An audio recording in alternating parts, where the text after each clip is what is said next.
Heart been broke so many times, I don't know what to believe. Yeah. Mama say it's my fault, I wear my heart on my sleeve. What's going on, everybody? Welcome in to the J.O.B. podcast. This is the last show of season 1. This is episode 17, and it's called 2019, the year that was. I'm Dave Ford. And I'm Ty Steele. Guys, thank you for joining us and being on this ride to close out this year. And we're going to spend probably the next 45 minutes, maybe to an hour, and just talk about things that happened globally, locally, and personally in this year that at times went very slow. Yes. At times went very fast, and at times actually seemed normal. And so this should be a fun one, and we thought it'd be a great way to round things out. We're not going to be with you next week, and that's why we called this the last one. I'm actually going to be out of town. We're going to be in Orlando, and I know my man here is always never sleeping, staying busy, so I'm sure he's got something going on anyway. I just plan to sleep. Yes. Plan to sleep sounds like something I could use for Christmas. Yeah, I use this for these holidays right here is my sleep time. So hopefully I get a lot of sleep. Man, we need it. So let's just go ahead and jump into it. I know everybody's got football to watch, and so feel free to watch that while you're listening to us also, and make us a part of your day. We appreciate that. Off the top, I made a random list here. As you know me, I love lists. We always have lists. Yes. And I think we'll go local first and talk about 2019. So we saw the continued recovery in our county, in Bay County, of Hurricane Michael. And we have seen some progress made.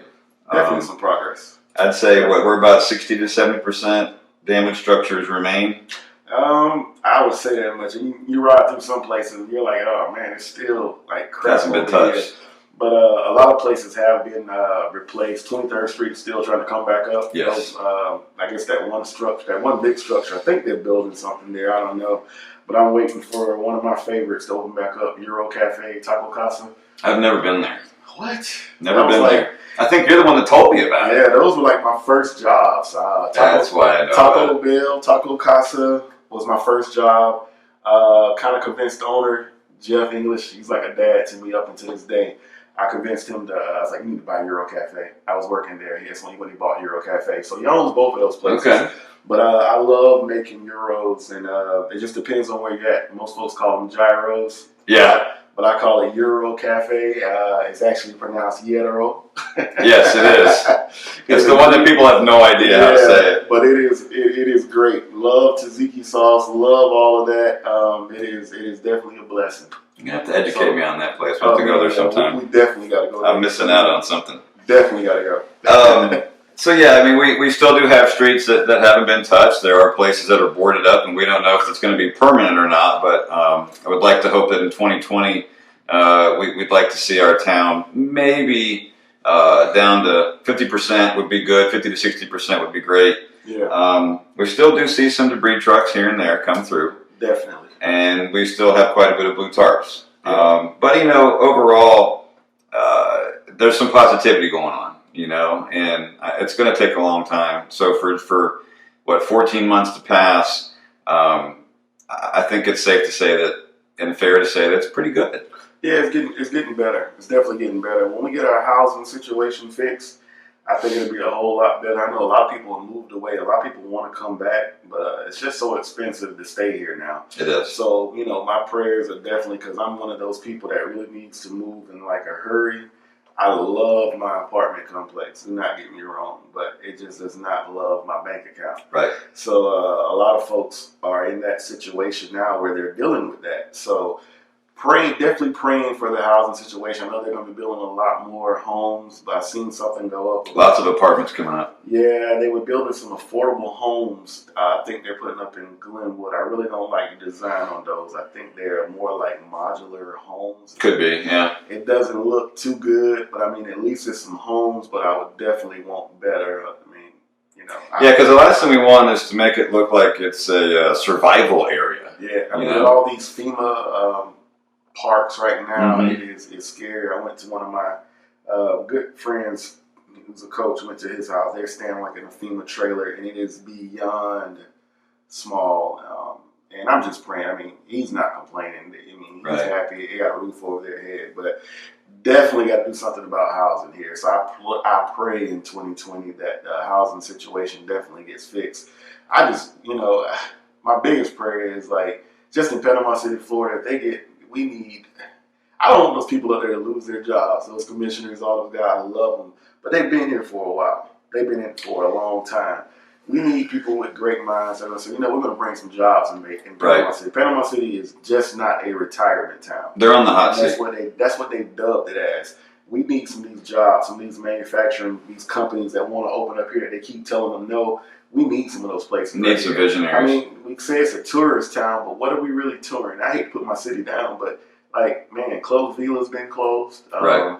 They let the Miracle Strip amusement park just go. We have Shipwreck Island, but after that, what are tourists coming down to Panama City? Yeah, it's not a tourist town now. It's still a place that's going to be in recovery for at the minimum 5 years. Yeah, That's being very.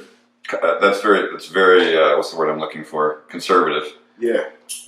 So I don't want none of them guys, like I said, to lose their job. But their mindset has got to change. Panama City's got to get better. I know small businesses say, man, if these big companies come in, that's going to raise what I'm supposed to pay people. I mean, I don't know, but it's got to be a point to where the rich just keep getting rich and the poor is getting poor. Well, that's status quo in America. Yeah, we got to spread it out here. I think in Panama City, Bay County area, we can definitely do that. Right now, the beach is killing us. Yeah. The beach is getting everything. We're not getting anything. No mall is opening in sight.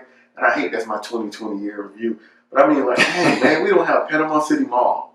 And I was one of the people that said, based on what had been done to it, why didn't they just level it and then rebuild? Yeah. Rebuild a new mall that could bring in better jobs, bring in better businesses, bring in a whole new look. Yeah. What would be wrong with that? I heard it's a rumor that what were they putting there? It was something. And I said, what is the point of putting it there if that ground is so soft? Yeah. That's what they complain about. But I feel like they should just level the whole mall. Yeah, they should. Rip it all up, redo the ground there, make it structurally sound, and as a matter of fact, they said they're talking about putting the new Civic Center right there, as far as where the mall is. So they want to tear that mall down and basically build, instead of building Like an arena? Yeah, like an arena. They want to build it there. But I was like, what's the point? Yeah. The ground's so soft. But they said that's centrally located. It sounds like a great idea, but we need a mall. We do, and I think that's something, we've seen so many gas stations pop up, Oh, yeah. so why not use that land for a different mall? Yeah, left You know and what I right. mean? Left and right. I think it's 4 or 5 different gas stations that are Yeah. still being built. I feel like if they do build a civic center, it's going to be on the beach somewhere. I just feel like I don't think they're going to build it in town. It's like they forget about Panama City so much. So those guys, those commissioners, y'all get in their ear. I need to start going to some meetings too. That's my civic duty. True. And start putting my little 2 cents out there. But Probably wouldn't hurt us to do that. no, it definitely would. It definitely wouldn't hurt. And just get some people on board that's willing to do it. If you love Bay County, that's what it's going to take. I mean, same thing. I see right now they're trying to dissolve Springfield. I don't know if that's going to happen. I get along with all people over at Springfield. I definitely think it's time for a change. It just makes no sense how much their water bill is over there. It's ridiculous. And we were already headed there before the storm. The storm, it accelerated it. Yeah. We were already seeing prices that were going up. We were like, well, gas is going up and water's going up and garbage was going up. And then boom, it hit. And then it was like, oh, well, here's an excuse to just whoosh. Yeah. Yeah. Panama City definitely needs to take over. And we just need to stop playing with it. We need to stop making this place unaffordable, especially for the people that have been here that know Panama City that can help bring about change. So it definitely, we needed a reboot. I mean, I hate Hurricane Michael happened to us. God knows I do. But a lot of situations, we needed that reboot. Well, you texted me one day. You said sometimes something has to be blown up in order to be rebuilt, and I thought that was a great thing to say at that time, and that's what you just said. I mean, we don't like the way it was done, but it was done. Mm-hmm. And so this is our chance, and maybe it is going to take people who are like you from the area. Mm-hmm. I'm a native Floridian, just not from the area. I was born here, though. Yeah. And maybe it's going to take that kind of ownership for us to get where we need to be, even though it's going to take a long time. It definitely is going to take that. But I mean, people got to come together. It's got to stop being so much talk of, this side versus that side. it's just got to stop. We got to come together and reach a common goal. There's not enough jobs. There's not enough housing. I wouldn't sleep well at night if I had way more than everybody else, and I know people that's struggling. Yeah, So that would bother me. So when you really love your home, you really love your hometown. It's a lot of stuff that you can do away with. We're not so big that we can't get out and reach and help one another. Oh, it's grassroots right now. Yeah. So what better time? It's definitely time. To segue into, this was the year, 2019 was the year of where after the big one hit us, there was a bigger one, Hurricane Dorian. Yeah. I think a lot of people have forgotten about that, and that was just early September. Mm-hmm. And I don't really know what the status is in the Bahamas right now. I just do know that the sheer numbers from that, and I researched these the other day, and it was just mind-blowing, where it did last. It hovered over the Bahamas for, I think it was 34 hours. Mm-hmm. We had it for 4 here. Yeah. So think about that for a second. And the top speed was 185, which was 25 miles an hour faster than it was here, too. Wow. So even though we sustained so much here, it still made you be a little humble and say, wow, that could have been us. Mm-hmm. And it also lets you know the structures were actually better built in the Bahamas, because had that happened here, oh man, dude, this would have been a wasteland. Yeah. Every neighborhood in sight would have been gone. Yeah. We've been blessed in Panama City for 20 plus years not to get a hurricane. And they said the big one was coming. Yeah.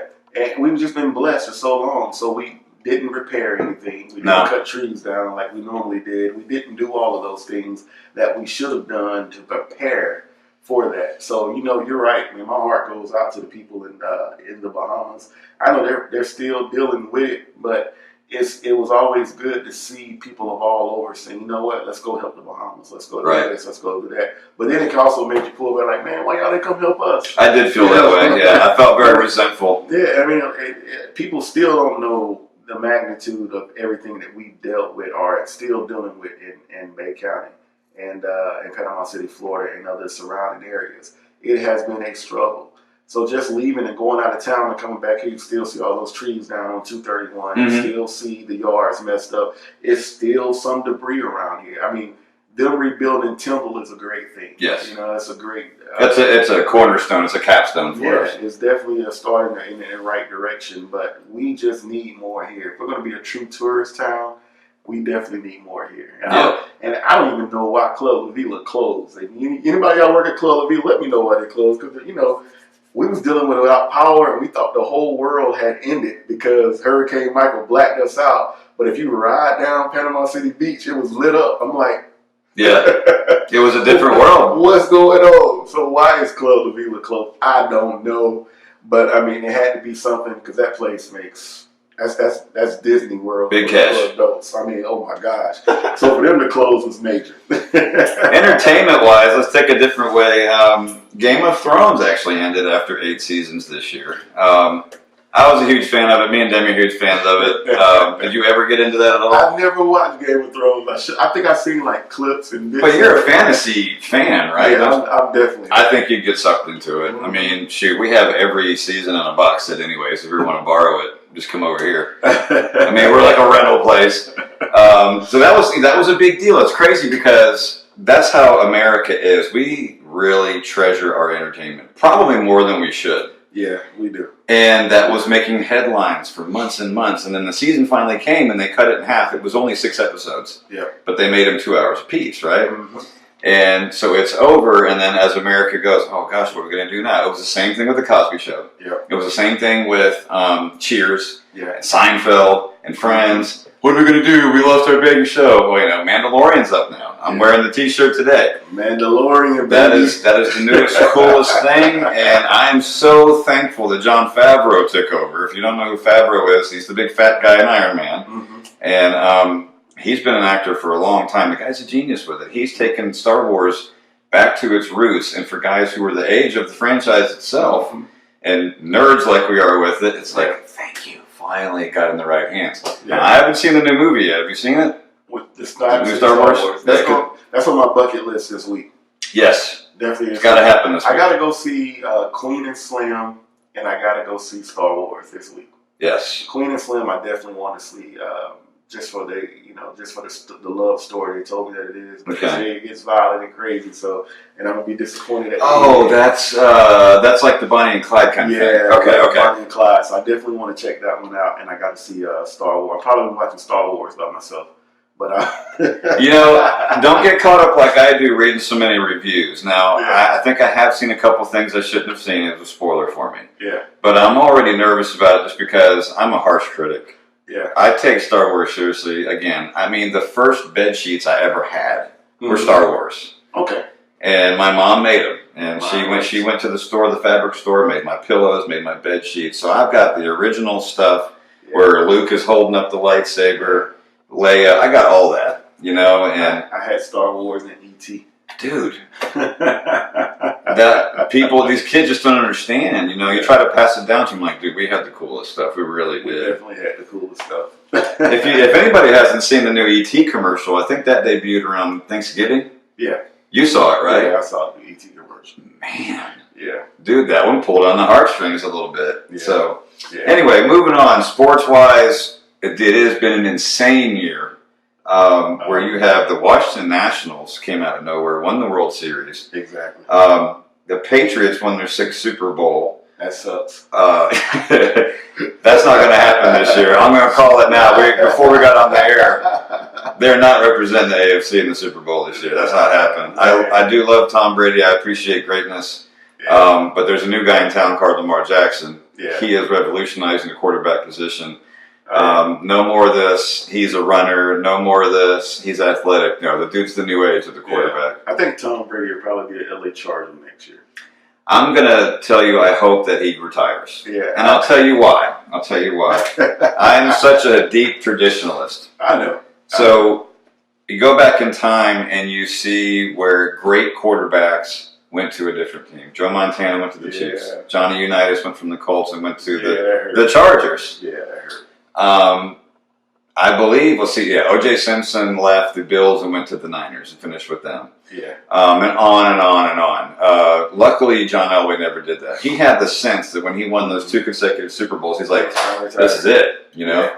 I was hurt today when I seen Hines Ward he's coaching with the New York Jets. Is he? I was like, you got to be kidding. Traitor. Yeah, man. I was upset about that. I can't lie about it. I love Hines Ward. That bothered me. I was like, why are you over there? And then Le'Veon Bell wore black and yellow for the game. Le'Veon. So he was kind of trolling the Steelers. But I mean, like, we're not going to win when our quarterback's name is Duck. We're not going to do it. No. All I think about is Duck. Well, So Duck gets benched today.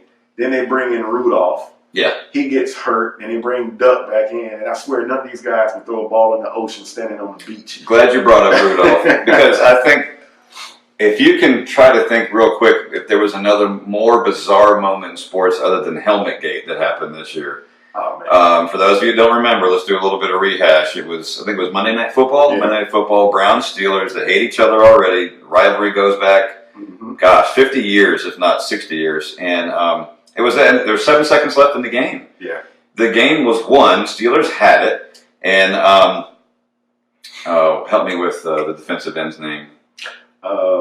Barrett, Michael Bennett, oh my gosh. Anyway, he goes in, he tackles Rudolph, brings him all the way to the ground when the play was already way, way past them. And so Rudolph took offense to it, which a lot of guys would. There's a code in the NFL, and if the play is already out of sight, just push the guy and let it go. He brings him to the ground. Rudolph turns over, tries to pull the helmet off the DN. DN turns him over, picks him up by his face mask, tears his helmet off, and then proceeds to swing at him and make contact with the forehead area with his own helmet. Myles Garrett, thank you. And then from that point, things got out of control. Pouncey comes over to defend his quarterback, punches and kicks Myles Garrett on the ground, and then you have complete chaos and pandemonium. And for me, that was the weirdest thing that happened in sports all year. Yeah, that's definitely on top of the list. It's shameful. That stuff should not happen. That's the weirdest thing ever. It might be because we've seen guys throw helmets before. We have seen that. Yeah, but their coach is even more of an idiot. He goes on and wears a shirt out with his daughters for his birthday. We didn't start it or Yeah, something like that. Pittsburgh started. Pittsburgh started it. So, he wanted to defend Myles Garrett behavior. And I mean, listen, it's football. I understand stuff like that happen, but that cannot happen. No, it can't. You can't hit nobody in the head with a helmet. You just can't do that. So it was definitely weird. That was definitely the weirdest thing in sports. Well, I think OBJ not really taking off this year like he was supposed to. Him and Juju Smith-Schuster. Like both of those guys, I've had to put on the bench on my in my fantasy football league. They're killing me. I was making a great comeback, and now it looks like I'm gonna lose everything because of them two. And I don't have a quarterback. I got Brady in as a quarterback. He can't get no more than 10 points. But Brady's not Brady anymore. It's definitely time for Brady to retire. But Brady wants to play until he's 45. He hates the naysayers. Now he might go somewhere next year and stir up something. But you got to think about Tom Brady over the years. Who has he really had? Randy Moss. That's it. I mean, that's really it. And he takes a bunch of no-name receivers and make them great. Gronkowski doesn't really count because he's a tight end who just did more than a tight end usually does. Yeah. He was a freak. I mean, not having Gronk hurts. Yes, absolutely. Third and long, you can count on Gronk. I don't care if you're throwing triple coverage. Gronk was catching the ball. He was. He was just that freak of an athlete. But, I mean, you think about it, what has he had? And it's always on Tom Brady. Right. And people are like, well, Baker Mayfield didn't have nobody last year. Okay, this year you got everybody. And you no excuses. You cannot get the ball to OBJ. You can't. I don't get it. You got two studs at running back. It's just it's ridiculous what's going on in Cleveland and their coach. Like I said, apparently he got an argument with OBJ on the sideline today too, for the whole nation to see. Yeah, that was and I think it was Landry last week. Yes, Jarvis Landry. Right? Yeah, so it's he's out. He's not going to be there. He's definitely out. When he said last week he doesn't care about his job. He was the wrong choice to be. He reminds me of a guy that no offense to the area that we live in, but I would see that guy just looks like Joe. Coaches high school football. Just regular guy. Yeah. You don't look like an NFL coach to me. You don't talk like an NFL coach. You don't represent yourself or your team. The guy's classless. Yeah. I don't like him. Yeah. That's great that he's a good old country boy and he worked his way up. But, dude, you don't work your way up from middle of the company all the way to the top in less than a year. Yeah. After they fired a head coach that had been in the NFL for a long time, paid his dues, Hugh Jackson, who, was he the greatest guy? No, he's kind of a jerk. Yeah. But he knows quarterbacks. He knows offense. Yeah. He's a good coach, and he should be somewhere, and they did him wrong. So you replaced one guy, you got in another, and you went backwards. Yeah. But it's like you said, the Baltimore Ravens have revolutionized football. Absolutely. And mark my words, if Baltimore Ravens win the Super Bowl, which I think they will, I mean, it'll be a great matchup to see them go against San Fran. But if Baltimore Ravens win the Super Bowl, Jalen Hurts will be the #1 pick in the NFL draft. And every NFL team... Who's he? Oh, so you think he's going to the Bengals? He'll probably go to the Bengals or even to the Dolphins. So you're worse. Okay, so you're not a Joe Burrow guy with LSU? No. I mean, I think Joe Burrow is great. He has some wheels on him. But I really believe the first quarterback that we picked in the NFL draft... I forgot about Joe Burrow. But I really feel like it's going to be Jalen Hurts. They're going to go. The NFL is going to start to look more like college football. You think about it. This year right here has been bragging rights. Everybody is so much up on the Ravens. I think the whole NFL wants the Ravens to win. Just because they said this type of offense would never work. Just because they said Lamar Jackson would never make it as a quarterback. Right. And when he's a runner, he needs to be playing receiver. He needs to do all of those things. I truly believe that if the Baltimore Ravens win the Super Bowl, mark my words, I don't think it'd be Joe Burrow unless it's some team that's just throw heavy. But I really feel like if it's the Miami Dolphins or if it's the Cincinnati Bengals, they're going to pick Jalen Hurts. I think commercially for the NFL, I think it would be great for the Ravens to win. It would be the first Super Bowl post Ray Lewis. Because when you say the Ravens, people say, oh, Ray Lewis. Well, okay, Ray hasn't been there for 3 years now. Yeah. That would be good for that. But if Burrow goes to the Dolphins, Miami has needed a quarterback ever since a guy named Dan Marino retired. They've gone through over 20-plus quarterbacks since that guy left. They haven't been to the playoffs and been successful since 1999. Yeah. Okay, they've been to the playoffs. They were in 2002, I believe.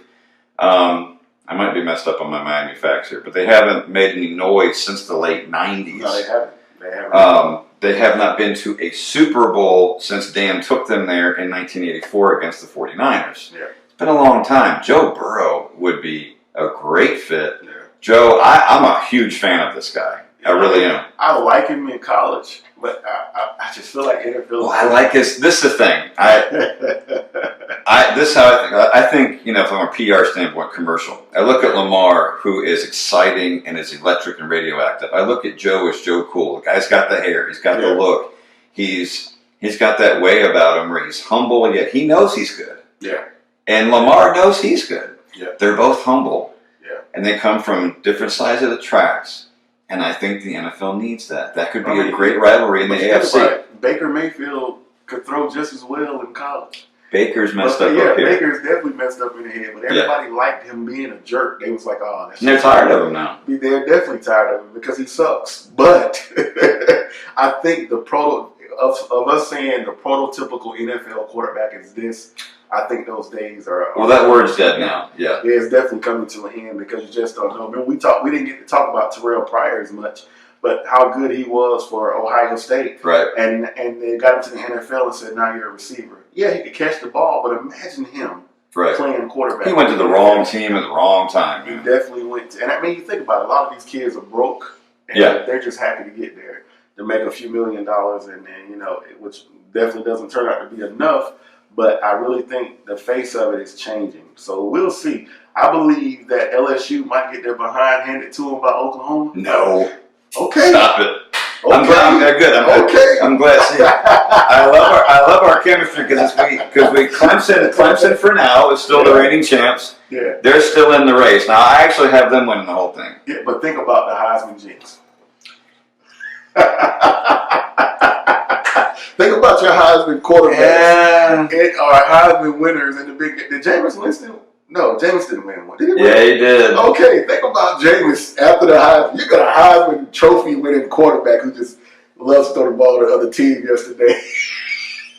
I started to call you. 4 picks again? Yeah, I started to call you, but I was like, the Steelers are going to lose. It doesn't even hurt anymore, so though. There's no need for me to even call and pick. Yeah.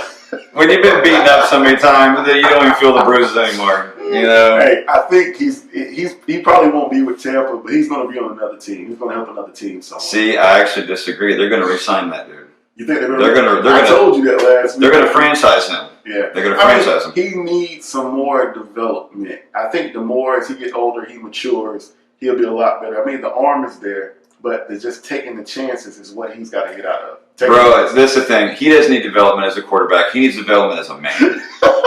He's a baby. He's immature. Am I wrong? Hey, Antonio Brown is the most immature person in the NFL, but I mean, you throw the ball in his direction, he's going to catch it. Jameis has started every game.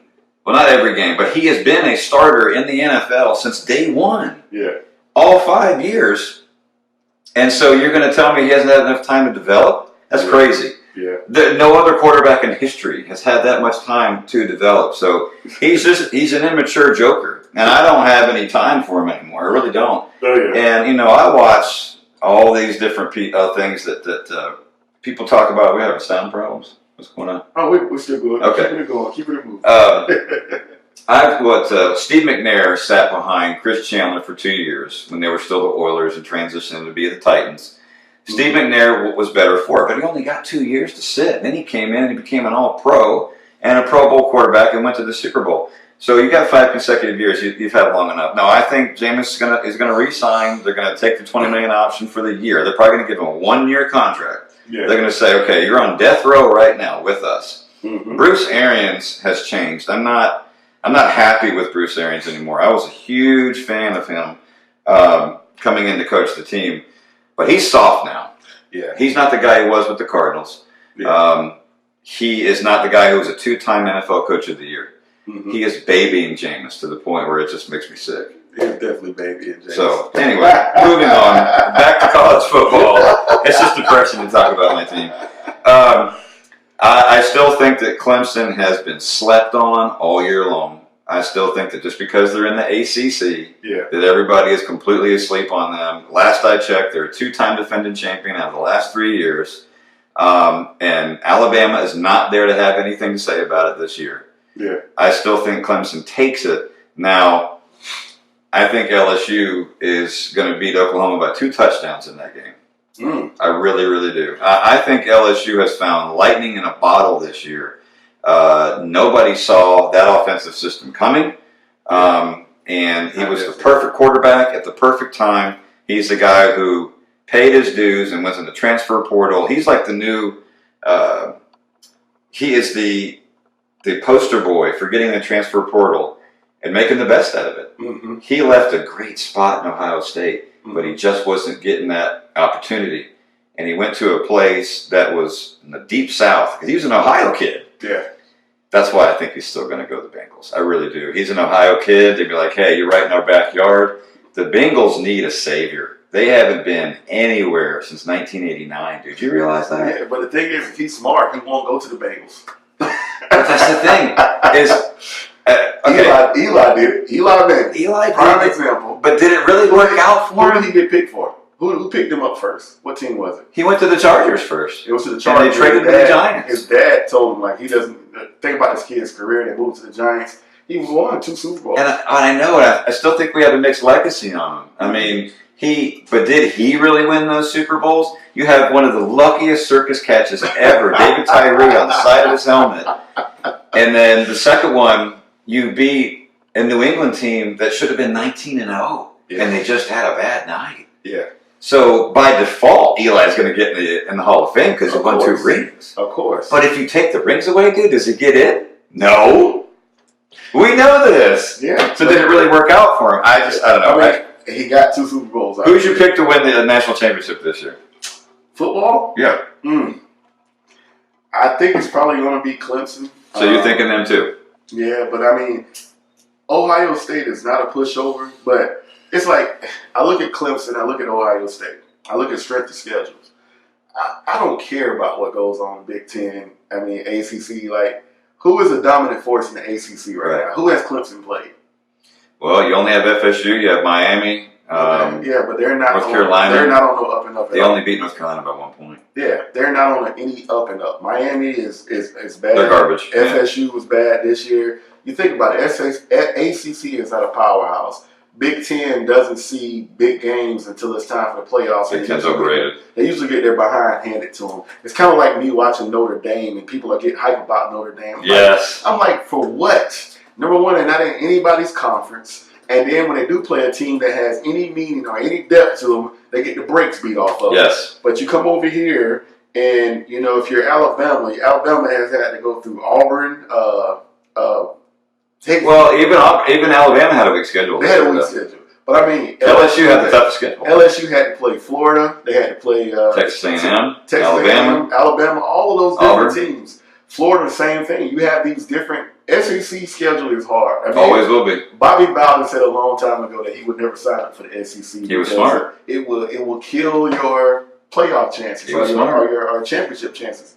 It's just dog eat dog out there. So I think a 2-loss Gator team could probably beat one of the teams in the playoffs right now. Oh, I think they take Oklahoma. Yep. They'll beat everybody but LSU. LSU's too good. I think LSU beat us by 10.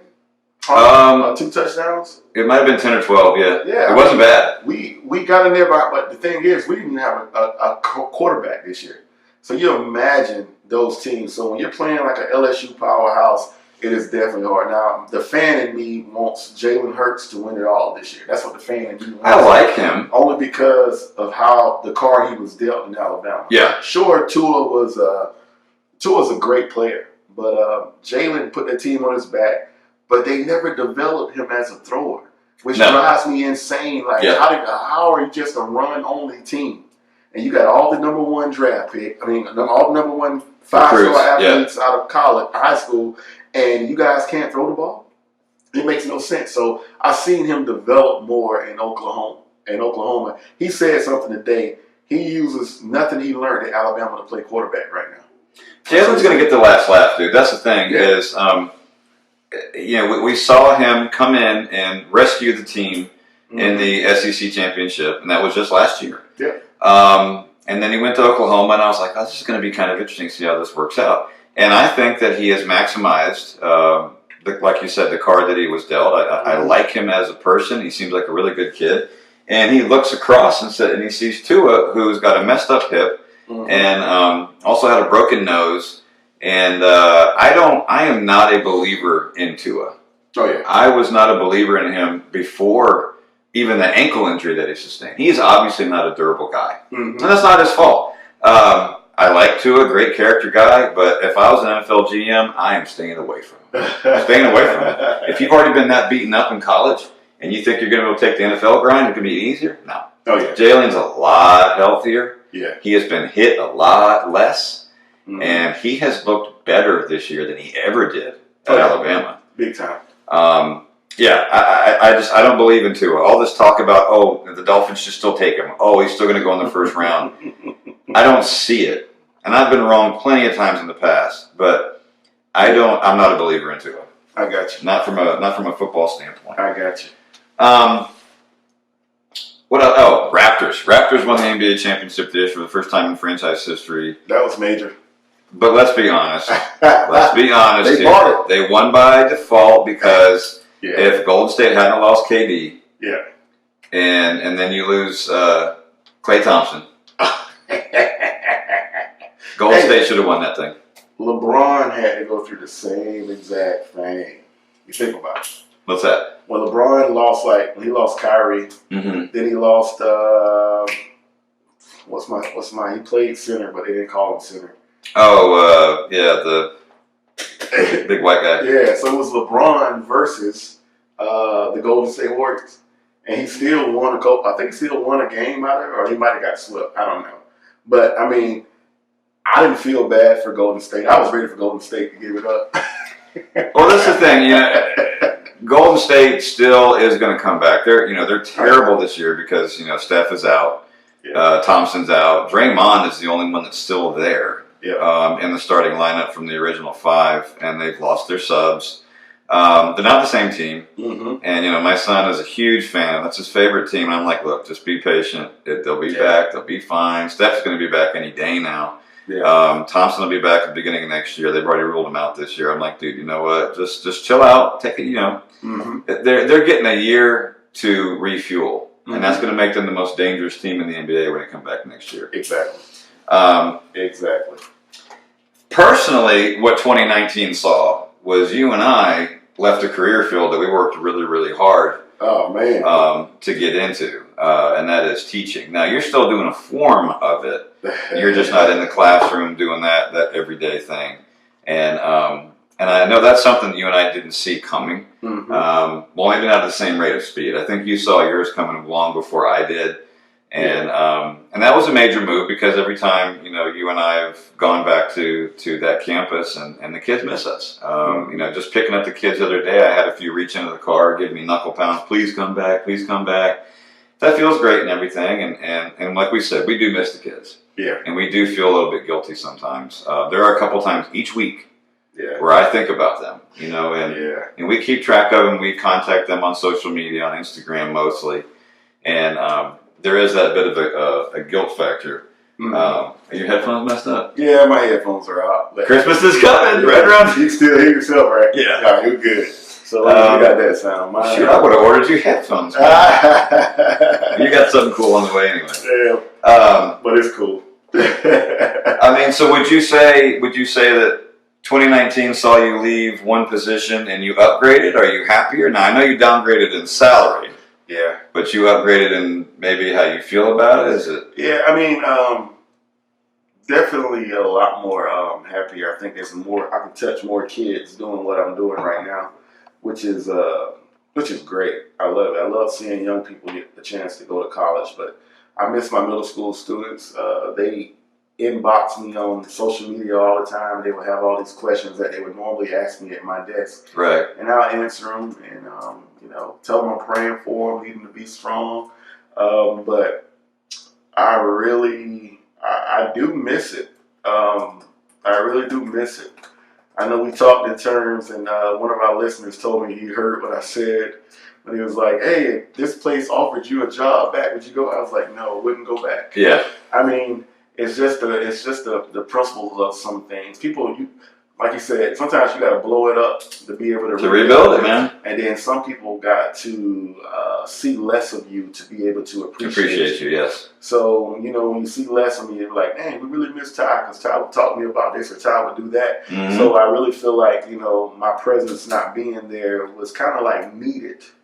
So you can really say, hey, this was a good guy for us. But I definitely miss that. But I definitely love my new job. Feel like we're changing lives, doing a lot of things, able to talk to a lot of young people and help them get into college, reach college goals. Help me learn a lot more about college and you've been teaching me stuff about policies I didn't even know. Yeah, it's amazing that you know, a lot of people don't know the help that they have out there for us. Exactly. So you just have to be able to get yourself in a position to be able to take advantage of things. People are so amazed when I tell them, hey, you know, your kids' first year of college can basically be free if they don't stay with you. Because a lot of kids in Bay County right now are staying with their grandparents or staying with an aunt. Which is ruled homeless. Yeah. It's considered homeless, but they'll say they're unaccompanied youth. Right. So they don't stay with mom or dad. So their first year of tuition for college is basically free. You just have to be identified in Bay District school system as unaccompanied youth. And that's the main problem. A lot of our guidance counselors are like slipping on that. They send paperwork home. Mm-hmm. If the paperwork doesn't get filled out, you can't really blame them. But I always charge them when I go there. I'm like, hey, what kids are homeless? You know? Yeah. And then, you know, when I heard one of them tell me, hey, I don't know all of their names. I'm responsible for 800 students. So it's impossible for me to know all their names. That's where our problem lies. Yeah, we need more salaries for teachers. We need more guidance counselors.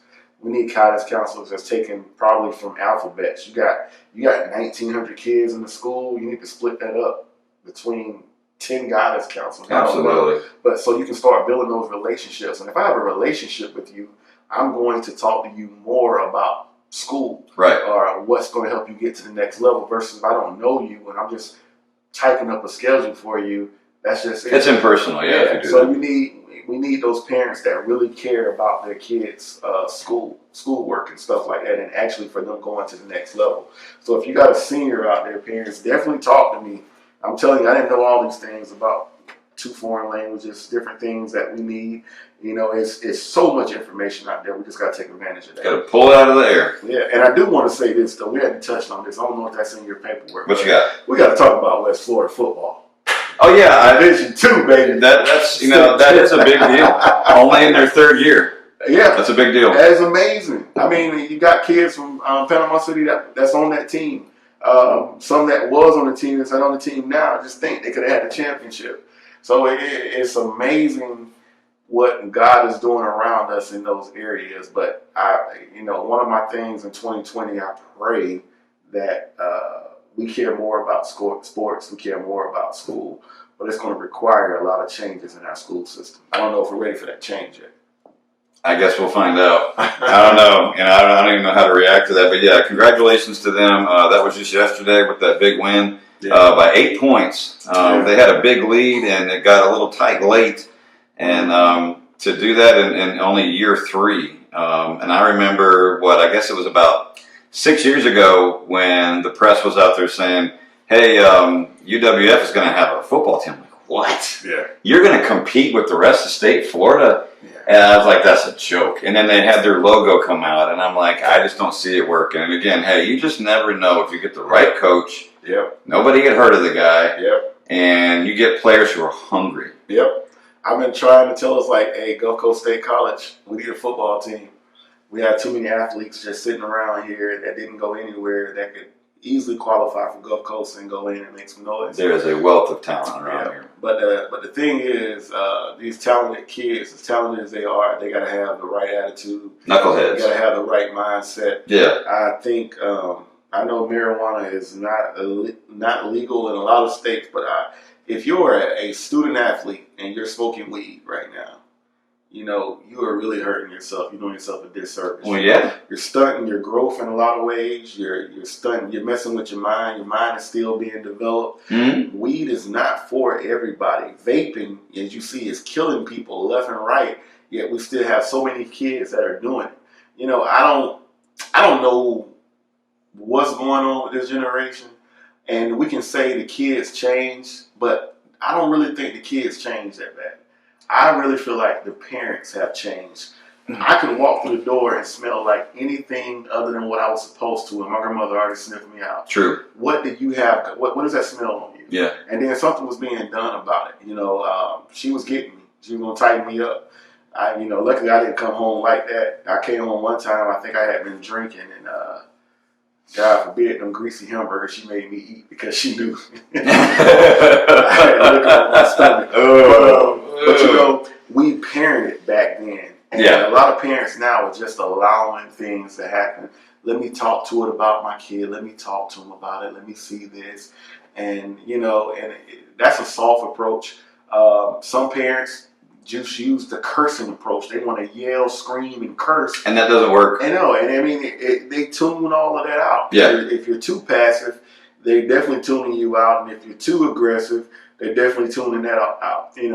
Only thing they know is punishment. And as coaches, as parents, we have to start punishing our student athletes. I know we want to win games, we want to do that, but it doesn't hurt, especially mom, dad. You caught your son smoking or doing something they want, sit them out a few games. Tell coach, hey, I know this is your team, but this is my kid. Right. And I want my child to be raised on a different level, a different standard. He is different from everybody else. I'm not their parent, but this is how I raise mine. Sit them out a couple games. And start changing their tunes. Or tell coach, hey, you let him. He can practice with you all day, but he won't play. I want you to run the life out of him. Right. But he's not going to play. Our parenting skills have changed, and that's got to be flipped, man. And we talked about that on our generational divide show, and I still think that's one we can revisit down the line because we didn't get to the end of it. Yeah. And also, you just talked about the coaching aspect. That was one of our other shows. What kind of coach are you? And that goes back to, again, the year in review, talking about what we're doing right now was your brainchild. I'll give you credit for that because, and we've told the story a few times, but those of you who don't know, we'll rehash. So back in March, you and I, we had not taken the time to hang out. Yeah. We had always coached alongside each other. We worked alongside each other, but we stayed so busy. And as you all know, if you're a busy person, you have got to make time to actually have friendships. And that's not easy to do. It's an investment. Well, we called each other up one day and said, look, let's hang out and let's watch March Madness, And so we did that. We met up at Buffalo Wild Wings, and I get there, and it wasn't 5 minutes into, you're like, dude, I got this idea. I said, what's that? You're like, I want to do a podcast. I thought you were kidding. I'm like, real funny. I need a drink. Let me get a beer. And so we kept going, and we didn't end up watching much basketball in 3 hours. There was great stuff on right in front of us. Yeah. And here we were building this thing. And so little by little, day after day, we started talking about how we're going to do this. And so here we are now. We still are inside of, my house. We don't have a studio. But we've got some things along the way. I mean, look where we got lighting now. Yeah. Demi is our de facto producer, doing a great job, and she appreciates what we do and is supporting it. And we've been lucky that we've had this space to do this. And so, I mean, that's something that I feel really blessed about this year. That amongst a lot of the chaos that's been around us, this beautiful thing sprouted out among it. And the best show that had the widest effect was the one about domestic violence. Oh yeah, domestic violence was deep. I mean, anytime it's personal, it touches a lot of people. And I've developed new friendships off of that show. Just people that want to ask me questions about their life based upon that show, and like, how do you deal with that, and how do you do all of those things. So I really believe this is just pushing us in the right direction. For it to be something big, we still got to do our big thing. We bring in all the students and we talk. We still got a lot to do. Yeah, a lot to do, and that's great. Yeah, a lot of great ideas. I know we have people that have been waiting on us to do the appearance in front of the public, and we wanted to get it done before it got to this point. It just didn't work out. But then there's been some days I'm like, you know what? Maybe it's working out. We just don't even know it yet. Just trust the process. Yeah, you definitely got to have a live podcast with a live audience. That'd be great. It's going to be incredible. I mean, I got a few coaches that have reached out to that want to be on the podcast. Okay. I really feel like our first guest needs to be Coach Rondy Ross. Rutherford boys. Well, if we do that, we gotta get Mem in here too. Mem will kill me, man. We gotta get him here. Ross is one of those guys. Oh, and they're friends too. Yeah, and he's the winningest coach in Bay County. When you start to think about how long, basketball. Okay, so how long has he been coaching here? Whew. It's got to be. He said he's done it for over 20 years. So I gotta get with him to get the true number down. Yeah, I'm curious. Because man, he's won. I mean, a lot of 20-4 seasons or 22-2 seasons. That's something we always talk about the athletes, but we have a ton of great coaches here. Yeah, obviously we're going to be humble and not mention the two guys that are standing at this table, but yeah. There's a wealth of talent around here that doesn't get seen. And, we both felt like we weren't seen for who we were at a certain place. Mm-hmm. And that's why we moved on. And I've never felt more appreciated. I walked in the gym the other day at Mosley and for our shoot around. Yeah. And coach looks at me, big old smile, big grin, like the way you would look at me, Mm-hmm. And I'm like, wow. I mean, that really affected me. Another grown man was that happy to see me come in. And I'm just a volunteer. Yep. And that's all I am. I mean, and actually in this year in review, I was actually thinking about just taking a year off from coaching. I know I told you that. That was me last year. Yeah, this probably me next. It's probably me 2020, but it's so much that I need to focus on. I need to finish that book. I need to focus on my health. Definitely. This blood pressure scare has pushed me in a whole different light. I was like, I keep talking about stuff I want to do, and I never get it done. Yes. And to the point where you're so stressed out and you're like, dang, what's going on in my head? So now I have all these thoughts when it comes to my blood pressure. Yeah. So I need to take time to sit back and focus on my health. I also need to take time and sit back and focus on my family. We don't realize how much we neglect our family as coaches because we are always on the go. We're always gone. So therefore, stuff is being neglected with my daughter.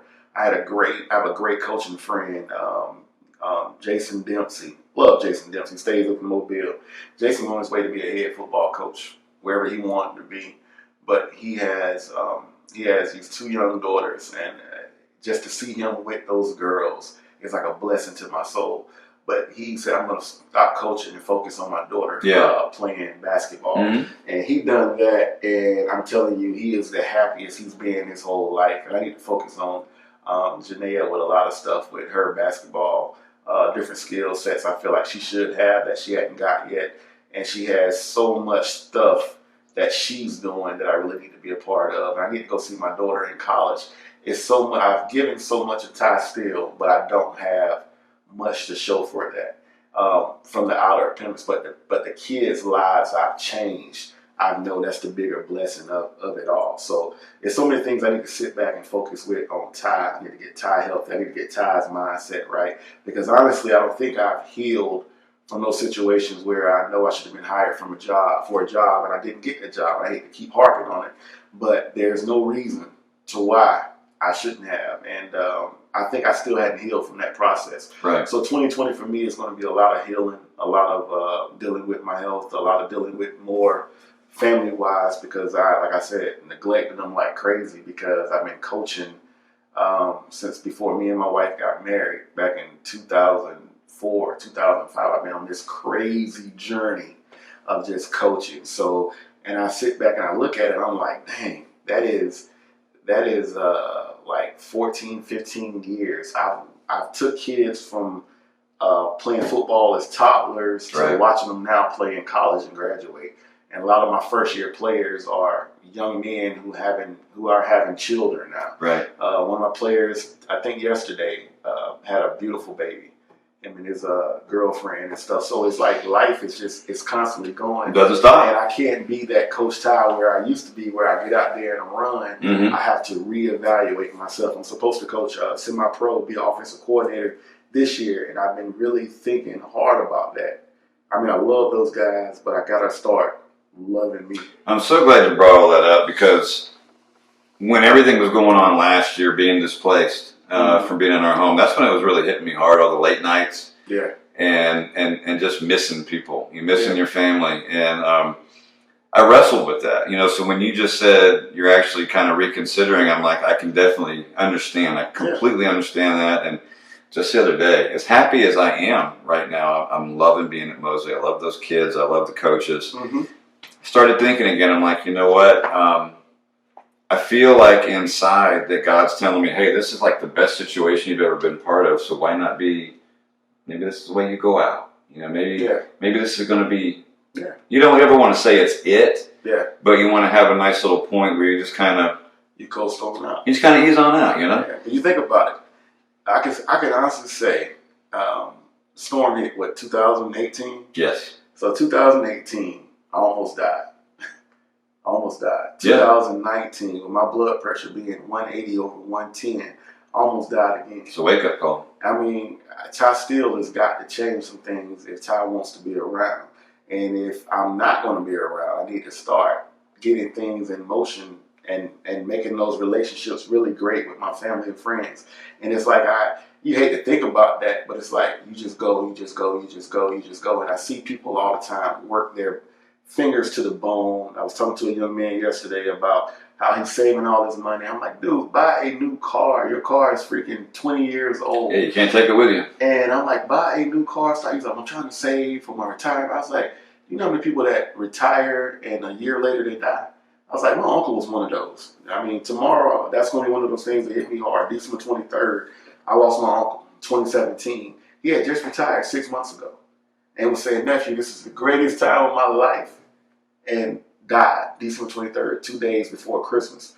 I don't think we're celebrating life like we need to be celebrating life. We don't. We're too much on the go. We're not appreciating what's right now. And we got to start to appreciate people more, treat people better more, and start paying attention to the small things.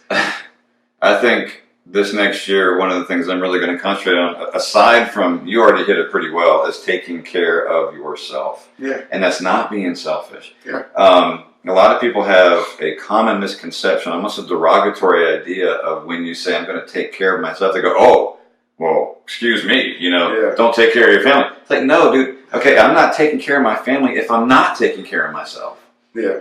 Just step back and understand the definition of what it's like to be actually selfless is when you're giving and giving and giving, but at the end of the day, your heart was giving out. It was telling you, dude, wake the frig up and understand you're giving so much, but you're giving nothing to yourself. Oh, yeah. Well, structurally, my spine has been the worst that it's been since I had surgery back in 2008. Oh, yeah. So I've had to slow down. I've had to cut back things, but I'm also cutting out my weight training. And I'm not feeling good about myself. And we're definitely not eating right, like we should be. Yep. With Demi surviving cancer, we've got to do better.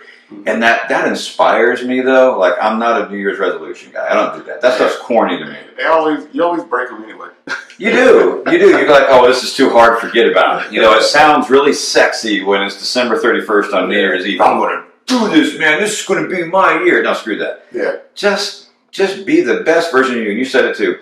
Start treating people better. I know I need to do that. I know that I like who I am. But I am harsh. I do come off edgy. And that's not me being soft. That's not me being getting old. I just understand that sometimes there are necessary changes you got to make because everybody in this world can't handle me the way I am in my current state. Oh, yeah. And that's okay. It doesn't mean that somebody's barreling down your door saying change who you are. It just means that things revolving around you, everybody doesn't hear them the same way that you hear them coming out of your mouth. Oh, yeah. I mean, the cool thing about 2020 is it's 2020. And you think about 2020. Sounds amazing. I went to an eye appointment this week. I had a stress test on my heart. I had a dentist appointment. But I went in, and the lady was like, and I was like, listen, my eyes are getting blurry because of my blood pressure. And I need to really get my eyes checked and stuff. And then she tested my eyes. She's like, no, you still got 20/20 vision. And I started to think on those things about how many blurred areas in my life because I really didn't have that 20/20 vision. It's a great metaphor, I wasn't looking at things like I was supposed to. I was too busy focusing on the negative instead of focusing on the positive. Amen. And as men, we do that. And we're so afraid to be vulnerable to the point where we say, this bothers me. Right. This is what I'm struggling with. And we put so much on our spouses. We put so much on our kids because they put a lot on us. Yes. And instead of us just saying, you know what, I'm going to love people where they're at. I'm going to love them through this situation. I'm going to pray for them. And, a lot of times we forget how to do that because we always get to a point where we're constantly saying, woe is me. Yeah. Woe is this and woe is that. And as a man, we really, and as men, we really don't have anybody like that to really talk to. Right. So a lot of stuff we'll keep on the inside before we pour it out. We are afraid to cry. We're afraid to be emotional. We're afraid to be those things. And I think in my mind, I had so many things bottled up, so many hurts, so many things like that, that to the point where the stress just overwhelmed my body. So It does. Not enough time. This is where your mind is at. Your brain is about to blow up. You need to chill. You Yeah. need to sit down, refocus. And then when we have those scares in our life, we have to refocus. But no matter what I went through and how bad I was feeling, I'm still feel bad at days. But God is still giving me 20/20 vision. So no matter how blurry those roads look, and no matter how bad those roads look, God is still in control. Absolutely. It may not feel good right now, but it's just for the later. So God had to sit me down to a point, and that's what He does with me a lot. He humbles me. When I go through things like this, I come back 100 million times better than ever. But in my mind somewhere, I was like, what if I don't come back from this? I need to fix these things. I need to fix that. I need to be the best version of me that I can be. And, and it's like to my family, like, listen, I love y'all. I apologize because I haven't been Ty Still in a long time. The marker of Ty Still is what's been carrying me. The aura of Ty Still is what's my past stuff that I did has what's been carrying me. So now I'm to the point where I say none of that can carry me any further. I got to let hurt go. I got to let these things go. I got to be the best version of me or Ty Still won't be here.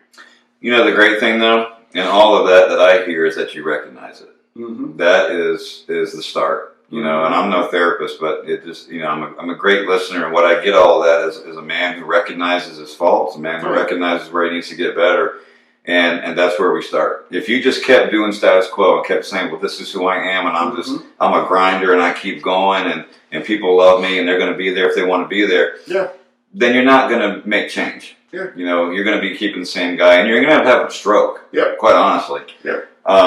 And that's something that I have made a concerted effort this year to be in the moment. Mm-hmm. And that's hard work for me because I'm always a planner. I'm always looking ahead, 2 or 3 steps ahead. Okay. Like I'm the dude that as soon as I get home from work that day, I'm getting my clothes out for the next day. Yep. And I'm getting my clothes to go to practice out for the next day. Yep. I'm always that far ahead. And that's fine. I'm never going to stop doing that. But I've started scaling back. Okay, this is what I'm doing this next week. And this is what I'm doing the week after that. Sometimes it's great to be a planner in your workplace. Mm-hmm. Sometimes it's great to be a planner as far as grocery shopping. Yeah. But when it comes to life, most times we've got to be right in front of the people who's right in front of us, like right now. Exactly. And I know that, like you're saying, you want to be probably a better father, better spouse. Mm-hmm. You want to step out of coaching, and that's fine. That's something you got to do for you.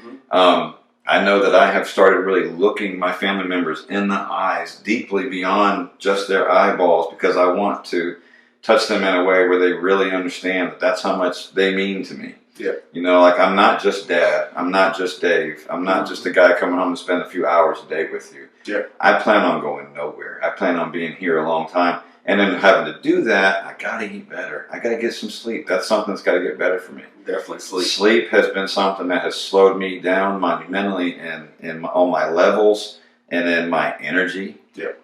I'm not getting out there and doing the yard work when I should. I'm not cleaning up around the house. I get home and I'm tired. Yeah. And I'm like, am I tired because I should be tired or is something wrong with me? Yeah. Because you get at that age, so... You start thinking about those things. So looking at the camera and everybody on the podcast too, please start taking better care of yourself. And that's coming from 2 guys here that are definitely going to be doing that. We're dedicated to it. I would love to do a show about that, just talking about nutrition. These 2 guys, Ty's the one that got me on black seed oil. I have turned Coach Memon onto it. I've turned Coach Aaron Williams onto it. Oh, yeah. Coach Kane onto it. These guys are like, what are you talking about? I'm like, you haven't heard of this? Yeah, they're like, well, where did you find it? I said, Coach Ty. They're like, really? Yeah. I said, dude, it's the real deal, man. It's not going to change your life. Yeah. But it makes you feel better. You ain't going to get sick. Yeah. So little things like that. And sleep is where it's at. Eating better is where it's at. Spending more time with your family where you are food for your soul. Mm-hmm. And I'm telling you, I'm to the point now to where I'm just like, and I'm telling everybody, listen, I sucked last year. I sucked I sucked for 19. I sucked for 42 years of my life. But so you're saying your best is coming? My best is coming. I'm gonna be better than I was this year coming up, and that's not a New Year's resolution. But that's something that has to be for myself. I sucked as a husband. I sucked as a father. I sucked in so many places that I need to fix. And I think as men, we got to start being vulnerable and start talking about those. And that was the main thing of this podcast. Exactly. I think the domestic violence one was so important because that was me pouring my soul out, talking about my experiences. And that's what people need. They need real stuff. They don't need nobody to come up here and just say, you know, every Sunday you see the pastor up there and it seems like he has everything together, but he really doesn't. He struggles. He's a man. He's a human being. He goes through things. And when he fails, pray for him and start talking about him. Exactly. We have gotten a habit so bad when people fail, we just talk about them. Instead of saying, you know, what can I do to help this person become better? Or what can I do to do this? Or what can I do to do that? We have gotten in the habit where we talk about people and we kind of wait for their demise. And I know even with you with James Winston, you don't hate James Winston. No, of course not. You don't hate him at all. You just hate the dumb stuff that he does. Exactly. But if James Winston fixed his life and became a better, you'd be the first person to say, okay, now this is the kid. I'd love to root for him. And I mean, that's the same thing with me. It was like, man, you hate Antonio Brown because he left the Steelers. No, I hated the character that he became. And it seemed like he gets worse. And I think there's some mental issues there. I know you said a little CTE early. And I was like, nah. I was like, he's just but now I'm like, you know, you might be right. There's something definitely going on there. So we are never in the business where we're rooting for people's demise. No way. I'm trying to see everybody come up. I think that's what hurts me so much. That's why I stopped arguing with people with politics and all, because no matter what, we're going to have a different opinion about it. Mm-hmm. And do I want our president to fail? I don't want him to fail at all. He fails, America fails. I don't want that. But he just does dumb stuff like James Winston at times that you're like, oh my God. You put your hand in, exactly. But people will go back and forth, and I've seen friends hate each other because I have a different opinion than you have. And that drives me insane. Like, dog, like we're friends. We just have a different opinion right now about this. But in life, we know we want this and you want that. We want the same things, but we disagree right here. It's the same thing in relationships. There's going to be a lot of disagreements you have, but at the end of the day, both of you have the same common goals. Right. You didn't marry her because she agreed with everything you said. You married her because she disagreed with the things that you said, because she told you, you're dumb right now. You shouldn't do that. You shouldn't do this. You're dumb right now. You know what I'm saying? We've got too many yes people around you. So if you want to make a New Year's resolution, get rid of all your yes people. Get some people that's going to tell you no sometimes and say, that's not a good outfit you got on. No, that don't look right on you. And you need to fix this and stop being that person because that's not really you. We kind of push those friends away. Right. Instead of we need those true friends. I need somebody to call me, Ty, you're being an idiot right now. Okay, what did I do?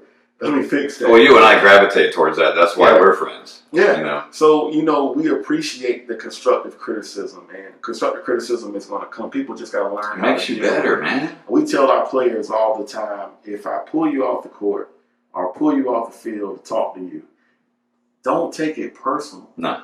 I mean, you're not dumb. You're not an idiot. You made a boneheaded play at this particular time. We need to fix that situation so you won't mess up again. There should be nothing personal that you take, and a lot of kids take it personal. I remember coaching girls basketball, and one of my players, she's a GOAT. She's a giant when it comes to basketball. But she was playing like crap. Yeah. And everybody's like, you never say anything to her. You never. I was like, yes, I do. I get on her differently than I get on her. So I pulled her out the game. Matter of fact, I pulled all the starters out the game and made them watch. Mm-hmm. The second string just get abused. Mm-hmm. And they were trying to get back in the game. I said, no, what y'all doing? Sit down. Mm-hmm. Watch this. And they sat down, and I think we went down by 40 points. Went in, had time, and they was all upset, and she was giving me that look. And I just basically started screaming at her. And I told her, I said, when it comes to basketball, you are a god. You don't need me to coach you. You got to make up in your mind, you're going to do X, Y, and Z, and you're going to execute it to the full extent that you can execute it to. If you want to be a great player, great players make everybody around them better. Right. So when it comes to the basketball guys, you are a basketball guy. I don't have to tell you anything. You get in the game, you figure it out. But if you don't figure it out, I'm going to help you figure it out. That's right. So we left it out of that. She got back in the game, and we got back within like 1 point of winning that game after being down by almost 40 points. But she was taking, without me pulling them out the game, she was taking it personal. Right.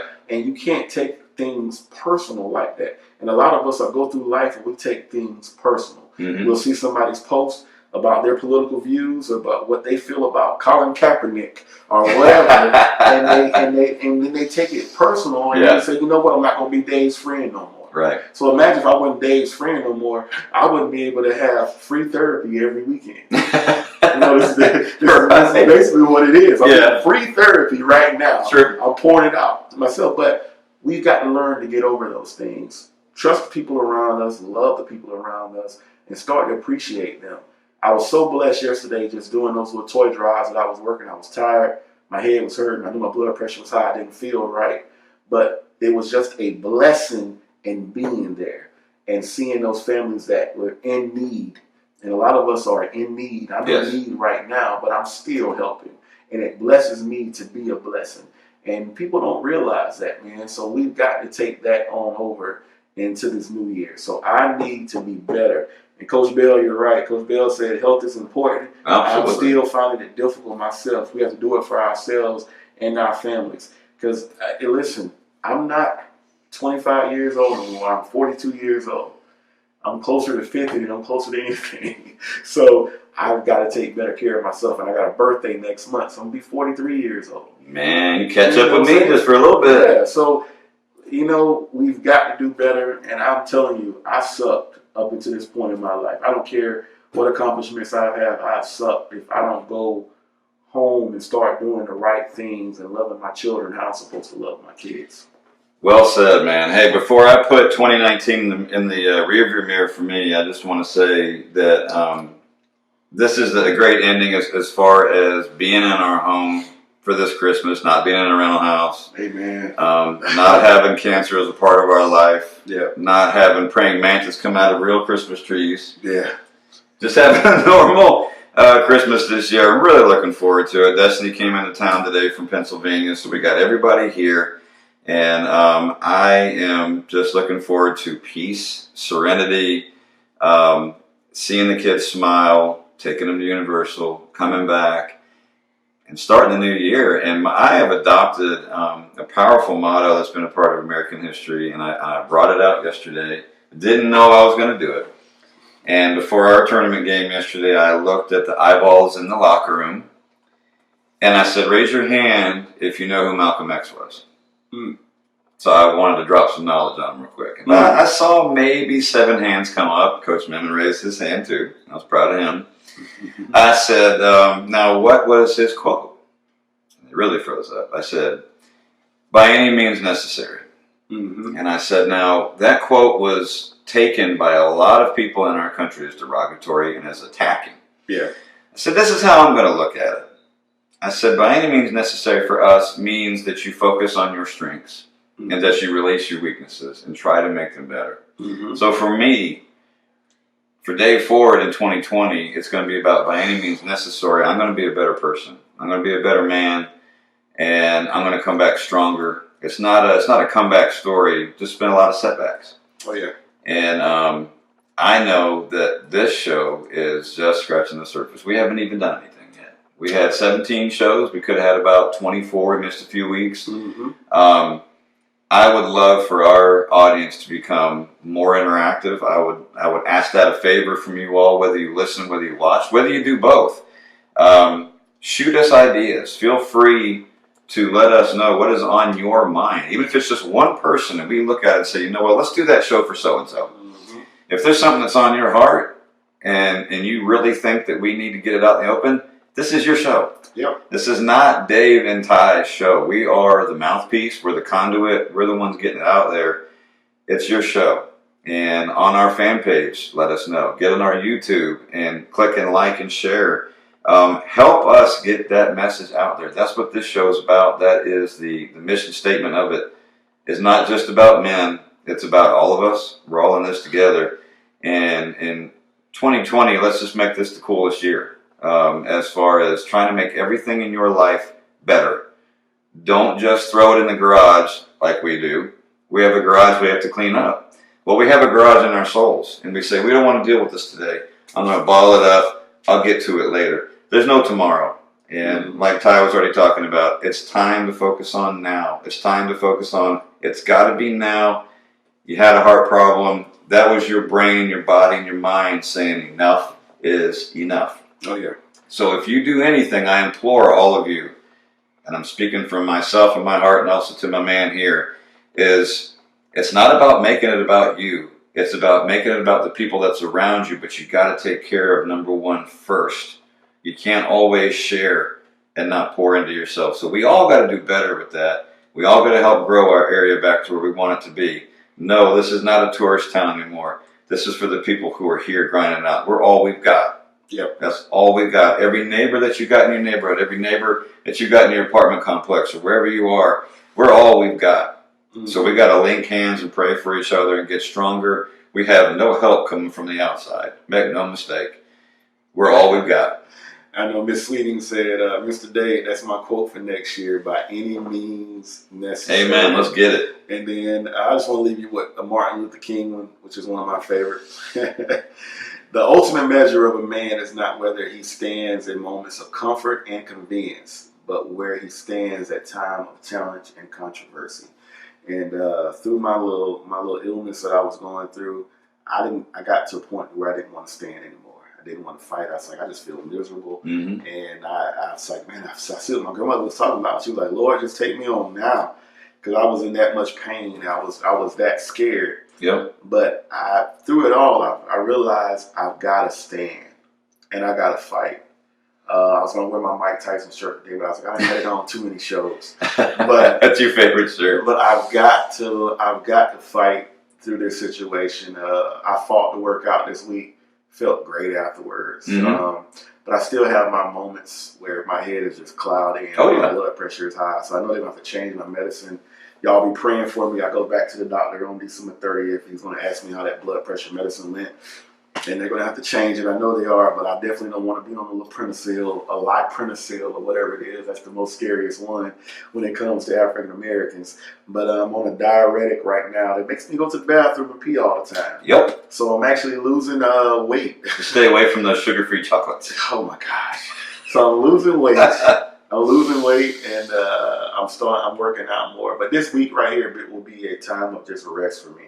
I think me and my wife are going to go shopping tomorrow because I hadn't bought anything for Christmas. Look up procrastination in the dictionary. Yeah, I hadn't bought anything for Christmas. I hadn't had any time, didn't have the finances. I had a lovely angel who blessed me with something, so I'm able to go Christmas shopping now. That's awesome. And we're definitely going to do that tomorrow, so hopefully we'll knock all that out tomorrow. And then I'm going to spend the rest of the week just resting and thinking about life. Get it when you can, man. And how I can get better. Well, hey, I want to say Merry Christmas to you. Your gift's on the way. Merry Christmas to all of you all who have been on this journey with us from day one. And those of you that have come along the way, we are so appreciative and blessed to have you. Have a wonderful, safe, happy New Year. In 2020, the year of even numbers. I love it. I'm an even number guy, and I'm so excited about it. Have some great food. Have some great time with your family. Treat them well. Love on them like you're never going to see them again. Okay? Please do that. Love on your family like you're never going to see them again. Keep it positive. Keep it uplifted. For Coach Ty Steele, I'm Dave Ford. We're going to see you on the flip side next year in 2020 for season 2 of the J.O.B. podcast. God bless everybody. Peace. Peace.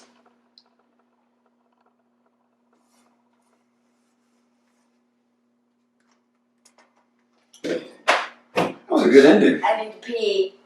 It was a really good ending. I like that. Real good ending. Positive. Continue.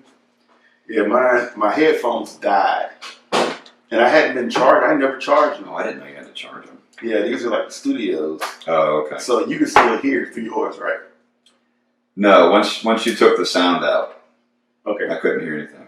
Okay. But I mean, it's loud enough in here with the that's what I'm talking about. Never mind. I was like, yeah, let me take these off so I can hear.